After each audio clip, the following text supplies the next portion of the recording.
Rússia finalmente confirma que o seu objetivo na guerra da Ucrânia também é derrubar o atual presidente Volodymyr Zelensky, para muito possivelmente colocar um governo aliado seu ali. Tensões entre Estados Unidos e Turquia ficam cada vez maiores por uma série de fatores. Lembrando que a Turquia, durante a década de 90 e até nos anos 2000, início principalmente, era um grande aliado do mundo ocidental, queria fazer parte da União Europeia, já era membro da OTAN e tal. Essa aliança está sendo cada vez menor.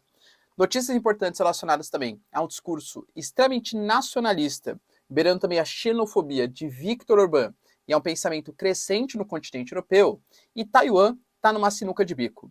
Independente da posição dos Estados Unidos, muito possivelmente a China vai invadir esse território. Se vocês querem entender um pouco mais sobre esses assuntos, e muito mais também sobre geografia, geopolítica, atualidades, política, polêmicas, enfim, tudo para você se manter sempre bem atualizado, já se inscreve no canal, deixa seu like, compartilha esse vídeo, que eu, professor Ricardo, conto muito com a sua ajuda. Belezinha? Pessoal, link para o curso completo em Geografia, Geopolítica e Atualidades para você pré-vestibulando e concurseiro, link na descrição, é baratinho. E claro, se você quiser contribuir sendo um membro aqui do canal, sensacional. Se não, só seu like, seu engajamento já tá mais que ótimo também. Tamo junto? Então bora lá pro vídeo, pessoal. Seguinte, desde fevereiro, quando teve de fato a intervenção militar, a invasão da Rússia ao território da Ucrânia, a justificativa oficial da Rússia, inclusive naquele longo pronunciamento do Putin, era que a Rússia ela queria acabar com os não posso falar que no YouTube, que existiu ali no leste ucraniano, e também queria retomar e defender a população russa que morava em Donbass e impedir que a Ucrânia entrasse para a OTAN, ou seja, virasse um estado neutro. O Zelensky fala que essas condições não são mais aceitas pela Ucrânia e aparentemente nem mesmo a Rússia considera que essas são as condições nesse momento. O Lavrov falou que a própria geografia da guerra mudou as reivindicações da Rússia.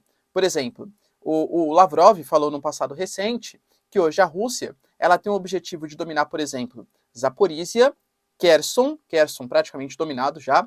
Os ucranianos tentaram atacar com HIMARS, mas a Rússia está reconquistando, e falou também de outros territórios. O serviço de inteligência americano garante que o que a Rússia quer... Não dá para confiar, claro, né? Não dá para confiar em ninguém nessa situação. Mas o que a Rússia quer, de fato, é dominar todo o leste ucraniano. O sudeste já foi dominado, inclusive, né? Agora só falta chegar até a região separatista da Moldávia, região da Transnistria. Mas, por exemplo, a alegação era que queria derrotar os neonazistas, né, que existem ali. O batalhão Azov, por exemplo, que era a principal referência, foi praticamente dizimado quando teve o controle de Mariupol por parte dos russos.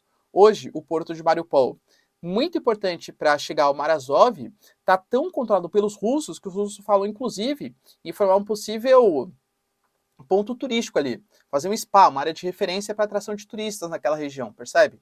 Então, o Lavrov, ele vem cada vez mais admitindo os maiores objetivos da Rússia. Nesse momento, disse que é livrar a população ucraniana do governo do Volodymyr Zelensky, alegando, inclusive, que ele considera inaceitável esse tipo de governo que só faz propaganda anti-Rússia de um povo, de um país que gostava dos russos porque eram povos historicamente irmãos. Ou seja, segundo o Lavrov, que é o cara da comunicação das relações exteriores da Rússia, o que a Rússia quer nesse momento é tirar o governo do Volodymyr Zelensky, porque ele representa o imperialismo norte-americano. Bom, eu, Ricardo, particularmente acho, legal, a população, então, ucraniana tem que se libertar do Volodymyr Zelensky, mas será que é isso que os ucranianos de fato querem? Seria interessante fazer um referendo ali no país, né, reconhecido internacionalmente e tal. Agora, pela força, fazer um tipo de intervenção dessa maneira, complicado. De novo, na guerra, eu evito achar bonzinhos, né? A gente tem que largar essa questão maniqueísta.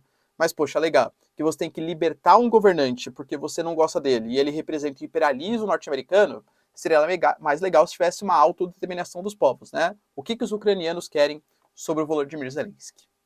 Outro ponto importante está ligado ao aumento da tensão cada vez maior entre Turquia e Estados Unidos. A Turquia, pela posição que ela exerce, né, está entre a Ásia e a Europa, um dos dois países bicontinentais que existem no mundo, além da Rússia. Ela faz fronteira, é a fronteira, né, entre Rússia, por exemplo, e OTAN.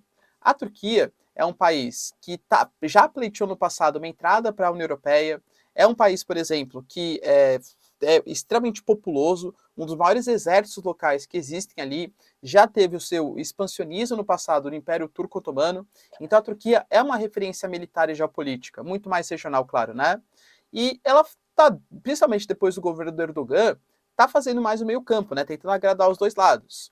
Por exemplo, a gente não pode esquecer que, apesar dos históricos acordos que existiram entre Turquia e Estados Unidos, a Turquia ficou bastante decepcionada com a postura dos Estados Unidos na guerra civil da Síria. Os americanos, eles financiaram o exército curdo para combater o Estado Islâmico, que ocupava naquele momento o território da Síria, e para ajudar os rebeldes. Poxa, mas se você ajuda os curdos a eliminar o Estado Islâmico, no futuro os curdos vão pegar em armas para querer derrubar o território da Turquia também, porque o grande sonho dos curdos é formar o Kurdistão.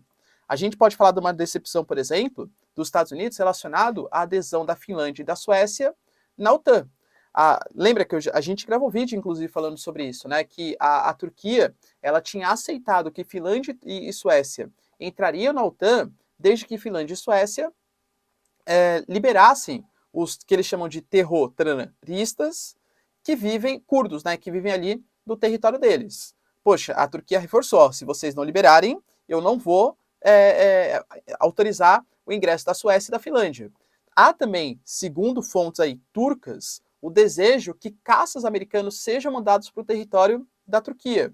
Eles não foram mandados por quê? Porque quando a Turquia ela comprou um sistema de defesas russo, isso desagradou bastante os Estados Unidos, aumentou as rivalidades. A gente pode falar, por exemplo, da possível entrada da Turquia, já está pleiteando nos BRICS. Ah, professor, mas os BRICS não são só inimigo dos Estados Unidos. Esse novo BRICS, o BRICS+, que a China deseja fazer, como se fosse um bloco gigantesco de países emergentes, para exercer uma rivalidade ao G7, inclusive o Putin e a China falaram, é o novo bloco que vai contestar essa unipolaridade dos Estados Unidos para uma multipolaridade liderada pelos países emergentes. Esse novo BRICS é. E a Turquia, junto com a Arábia Saudita, junto com, por exemplo, com o Egito, Irã, são países que pleiteiam a entrada da Argentina também. Ou seja, a Turquia cada vez mais vem angariando forças, né, para o lado oriental da força, em detrimento dos Estados Unidos. É uma postura que preocupa bastante, inclusive o governo Biden. Está perdendo a Arábia Saudita e está perdendo também a Turquia, hein? Estratégico parceiro ali na região. Outro ponto importante está relacionado a um discurso muito forte que o Viktor Orbán. O Viktor Orbán, o grande chefe de governo ali da Hungria, ele tem algumas rivalidades com o chamado eixo mais conservador do mundo, né? Então, por exemplo, até mesmo o Bolsonaro, quando ele fez uma visita oficial à Europa, quando ele foi visitar o Putin, a visita não tinha tanta questão assim geopolítica, falar, não, tem que saber de guerra. Inclusive, lembra que ele falou que o Putin era o homem da paz, tal. O que ele queria? Reforçar, na época o Bolsonaro, né? Reforçar acordo com os grãos russos, mandar fertilizante e também negócios sobre combustíveis fósseis, principalmente os fertilizantes, né, que era um ponto mais importante. Mas antes da visita à Rússia, ele fez uma visita à Hungria, a Hungria do Viktor Orbán, tá bem estratégico ali para os interesses conservadores brasileiros, que é a política mais social, geopolítica aí do governo Bolsonaro, né? O que o Viktor Orbán ele falou? Ele falou que a Hungria não é um país mestiço e que a Hungria, perdão, vai fazer de tudo para impedir essa agenda globalista que existe da União Europeia, da ONU, da Acnur, de fazer um expansionismo do mundo muçulmano. Falou que a Hungria não é um país muçulmano, a Hungria não é um país de mestiços e que ela nunca vai ser. Lembrando que o Viktor Orbán, no passado, ele já adotou algumas medidas bastante polêmicas, inclusive. Por exemplo, estatizou praticamente todas as clínicas de fertilização que existem na Hungria para tornar o processo muito barato ou gratuito. Porque a Hungria está passando por uma queda da taxa de natalidade e vai faltar mão de obra. Como que a gente atrai mão de obra? Atraindo um muçulmano para a Hungria? Não é uma coisa que a Hungria quer muito. Percebam a fala do Viktor Orbán. Outro ponto polêmico está relacionado, por exemplo, ao não contato de menores de idade com qualquer tipo de temática LGBTQIA+, por exemplo. Então, se tocar no assunto alguma série, algum livro, alguma televisão, alguma coisa que fale sobre essa temática, isso vai ser passível de multa, inclusive. Alguns temas como, por exemplo, Friends e Harry Potter foram banidos na Hungria para menores de idade. E essa agenda é uma agenda que cresce no continente europeu. Você concorda com essa agenda? Muito exagerada? Viktor Orbán está certo? O que você pensa? E para finalizar aqui o nosso vídeo, a questão sobre Taiwan. Taiwan está numa sinuca de bico junto com os Estados Unidos, por quê? A Nancy Pelosi, que é a chefe da Câmara nos Estados Unidos, ela tinha uma viagem marcada para Taiwan em abril, por conta da Covid e tal, acabou não indo. Essa viagem está marcada agora para o mês que vem, só que a China já avisou, Nancy Pelosi, se você fizer uma visita a Taiwan, você vai estar quebrando a regra de uma única China, porque você está reconhecendo que existe China e que existe Taiwan. Se você fizer isso, nós invadiremos Taiwan e a culpa vai ser dos Estados Unidos. O Pentágono, por exemplo, americano, já se pronunciou contrário a essa situação. Um ex-premier australiano também tem uma entrevista hoje criticando essa postura de uma possível ida da Nancy Pelosi, mas entendo que geopoliticamente pode ser muito complicado, por quê? Vou imaginar, por exemplo, ó, os Estados Unidos vai lá e visita Taiwan. Isso autorizaria um suposto ataque da China a Taiwan. E se os Estados Unidos não visitar Taiwan? Concorda que é a China reforçando muito sua retórica? É uma imposição chinesa que os americanos, os norte-americanos, os estadunidenses, eles foram obrigados a aceitar? Então isso também colocaria os Estados Unidos, digamos assim, numa posição de inferioridade, de receber ordem dos chineses. Entende a situação complexa? Se for, isso significa que a China pode invadir Taiwan. Se não for, reforça a geopolítica da China. Isso significa também que Taiwan pode ser invadida pelos chineses, porque os estadunidenses não protegeriam, por exemplo, a ilha. Situação complicada. O Biden promete fazer um telefonema para o Xi Jinping para tratar, inclusive, também sobre o assunto de Taiwan, mas a situação é uma incógnita e digo para vocês, se de fato aconteceu uma intervenção, uma guerra entre China e Taiwan, ela vai ser, assim, 1000 vezes mais problemática que uma guerra entre Rússia e Ucrânia. Falando geopoliticamente e economicamente falando, claro, tá bom? Qualquer vida importa, claro, né? Mas geopoliticamente muito mais perigosa que a guerra entre Rússia e Ucrânia.